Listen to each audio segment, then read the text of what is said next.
সেই পাওনা আদায়ে কেন এত বিড়ম্বনা? টিএনজেড গ্রুপের শ্রমিকদের পক্ষ থেকে শুভেচ্ছা জানাই আপনাদের।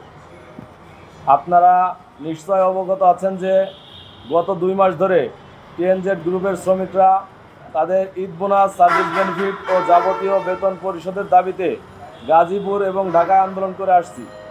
গাজীপুর রাস্তা অবরোধ সহ ঈদের আগে রমজান মাসে টানা 7 দিন আমরা শ্রম ভবনে অবস্থান কর্মসূচি করেছি।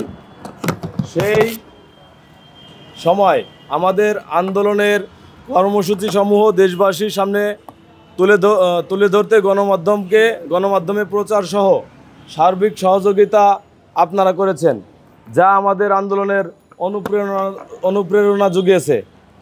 সেই সময় 3 মাসের বকেয়া মজুরি, ঈদ বোনাস সহ যাবতীয় বকেয়ার দাবিতে ধারাবাহিক আন্দোলনের প্রেক্ষিতে এবং সরকারের উদ্যোগে 29 মার্চ 2025 ঈদের একদিন আগে মালিকপক্ষ আনুমানিক 17 কোটি টাকা পাওনার বিপরীতে 3 কোটি টাকা দেওয়ার প্রতিশ্রুতি দেয়, কিন্তু মালিকপক্ষ সেই প্রতিশ্রুতি যথাযথ রক্ষা করেনি। 3 কোটি ওয়াদা করে তারা আমাদের দেওয়ার সময় আনুমানিক 2 কোটি 67 লক্ষ টাকা দিয়েছেন। সেই টাকা পাইতেও আমাদের নানান রকম বিড়ম্বনার শিকার হয়েছি আমরা। মালিকপক্ষের এইসব প্রতারণা সত্ত্বেও সেই দিন সরকারের ভূমিকায় আমাদের আশান্বিত করেছিল। 29 মার্চের বৈঠকে শ্রম সচিব মহোদয় ঘোষণা করেছিলেন, মে দিবসের আগে সকল শ্রমিকের বকেয়া পাওনা পায় এবং হাসি মুখে মে দিবস উদযাপন করতে পারে সেই ব্যবস্থা নেওয়া হবে। সরকার এই সকল উদ্যোগের প্রতি পূর্ণ আস্থা রেখে আমরা মাননীয় শ্রম সচিব মহোদয়ের বক্তব্যের প্রতি সম্মান রেখে 29 মার্চ আমরা অবস্থান কর্মসূচি প্রত্যাহার করি। সেই ধারাবাহিকতায় যাবতীয় পাওনা পরিশোধের জন্য গত 8 এপ্রিল 2025 শ্রম সচিব মহোদয়ের সভাপতিত্বে অনুষ্ঠিত একটি ত্রিপক্ষীয় সরকার পক্ষ, মালিক পক্ষ, শ্রমিক পক্ষ বৈঠকে অংশগ্রহণ করি এবং সিদ্ধান্তসমূহ আস্থা সহকারে মেনে নেই। সেই বৈঠকে কোনো পূর্ব নোটিশ ছাড়াই অন্যায়ভাবে কারখানা বন্ধের সিদ্ধান্ত জানায়। সেই পরিস্থিতিতে যাবতীয় বকেয়া, Eid bonus, service benefit, notice পেয়ে পাওনাদি হিসাব পরিশোধ এবং মালিকের স্থাবর সম্পত্তির হিসাবের জন্য অতিরিক্ত সচিবের নেতৃত্বে একটি ত্রিপক্ষীয় কমিটি গঠন করা হয়। সেই কমিটিকে আমরা পরিপূর্ণ সহযোগিতা করার চেষ্টা করি। সেই কমিটির সর্বশেষ 22 এপ্রিল বৈঠকের সিদ্ধান্ত অনুযায়ী সমস্ত পাওনাদি 7 মে 2025 তারিখে পরিশোধের জন্য মালিকপক্ষ চুক্তিবদ্ধ হয় এবং সরকার পক্ষ থেকে যথাযথ তদারকি করা হবে সে বিষয়ে আলোচনা করা হয়। তখন টিএনজেড গ্রুপের সকল বকেয়া পাওনাদি সেটেলমেন্ট সহ টিএনজেড গ্রুপের পাওনাদির পরিমাণ ছিল 54,12,67,000 টাকা। ফলে 7 মে আমরা সকল পাওনা টাকা পাবো সেই ভরসায় অধীর আগ্রহে কারখানার সামনে অপেক্ষা করতে থাকি, কিন্তু নির্ধারিত দিন অতিবাহিত হয়ে গেলেও পাওনা টাকা পাইনি এবং কমিটির তরফ থেকে শ্রমিক প্রতিনিধিদেরকে সুনির্দিষ্টভাবে কোনো কিছুই জানানো হয়নি। এমন পরিস্থিতিতে আমরা বিক্ষোভ মিছিল করি এবং পরদিন 8 মে অবরোধ কর্মসূচি ঘোষণা করি। পূর্ব ঘোষিত এই শান্তিপূর্ণ আন্দোলন কর্মসূচিতে শিল্প পুলিশ বাধা দেয় এবং বর্বরোচিত হামলা চালায়। ছাত্রনেতা, গণতান্ত্রিক ছাত্র কাউন্সিলের সাধারণ সম্পাদক ফাহিম আহমেদ চৌধুরী, শ্রমিক প্রতিনিধি শহীদুল ইসলাম, নিখিল দাস, রুবিনা, অর্চনা রায়, রানী, সামিউল, সাদ্দাম, তোফাজ্জল হোসেন, আশরাফুল, সীমা আক্তার, জুনায়েদ, মাসুম, সাফিলা বেগম সহ 20 জনের বেশি আহত হয়। আমরা এই নিপীড়নের তদন্ত সাপেক্ষে সুষ্ঠু বিচার দাবি করছি।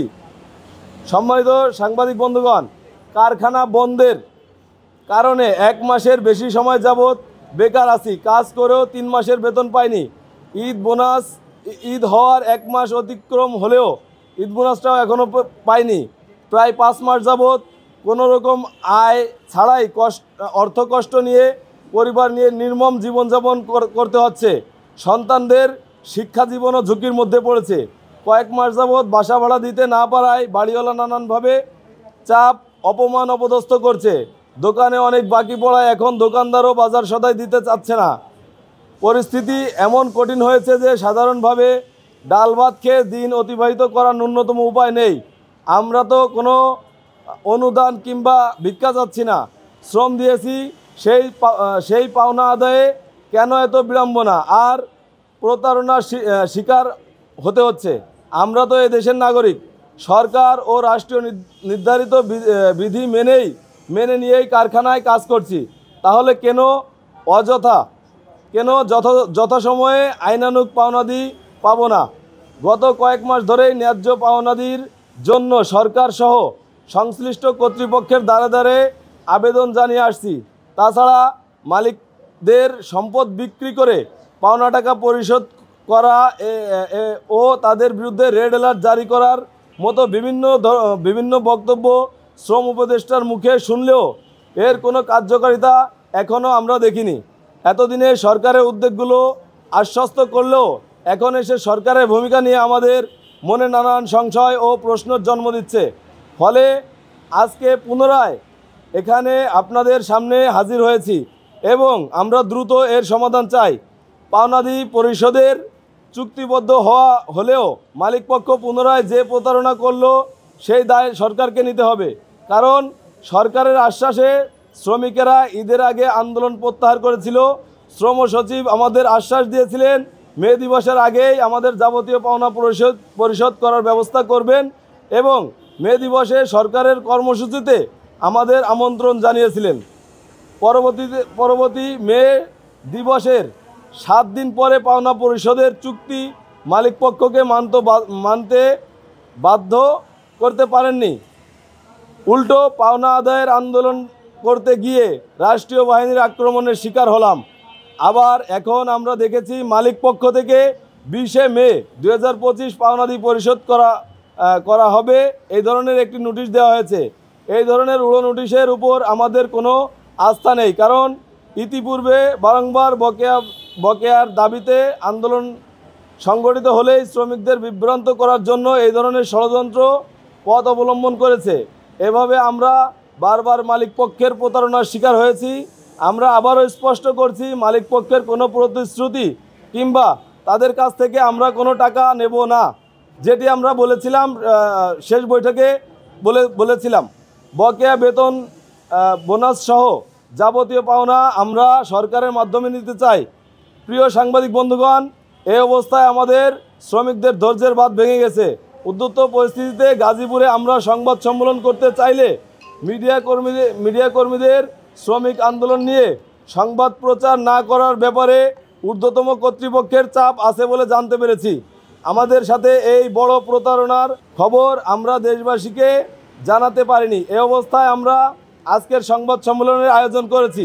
আমাদের আগামী দিনের কর্মসূচি আমরা এখনই ঘোষণা করছি। চরম জুলুম এবং অন্যায়ের প্রতিবাদে আগামী 11 মে 2025 গাজীপুর বিক্ষোভ গণমিছিল অনুষ্ঠিত হবে। আগামী 12 মে সোমবার শ্রম ভবনের সামনে বিক্ষোভ সমাবেশ অনুষ্ঠিত হবে।